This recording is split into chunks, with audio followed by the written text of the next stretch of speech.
Despite the devastating news about alleged war crimes, the number of Ukrainians returning to their homeland is increasing again. For them, the danger of war is less serious than being separated from the family or not being able to fight. In the first days after the outbreak of war in Ukraine, heartbreaking images show scenes at the central station in Kyiv, where families say goodbye to their fathers and sons.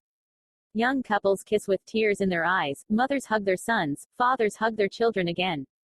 While conscript men are not allowed to leave the country, more than 4 million people have fled since the war began.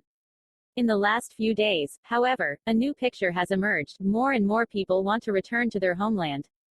This is particularly evident in the border town of Lviv. There are still far more citizens leaving the country, reports the New York Times. At the beginning of the war, 10 times as many people left the country as came back, said Yuri Buchko, Lviv's deputy military administrator, in an interview with the newspaper.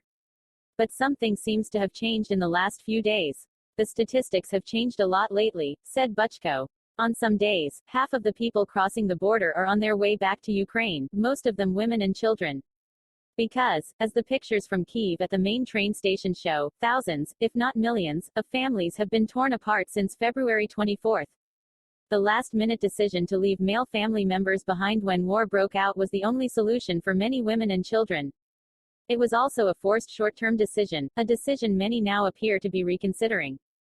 A second aspect draws the Ukrainians back to their homeland. The now almost daily video speeches by Ukrainian President Volodymyr Zelensky are a communicative masterpiece. Impressive appeals and words from Kyiv, from a head of state dressed in military green, send a clear signal to his compatriots: raise your arms and join the fight.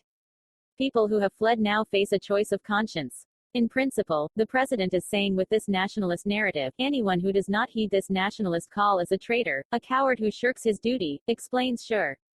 And this despite the fact that reports from Bucha show cruel, albeit suspected, war crimes on the part of the Russian side.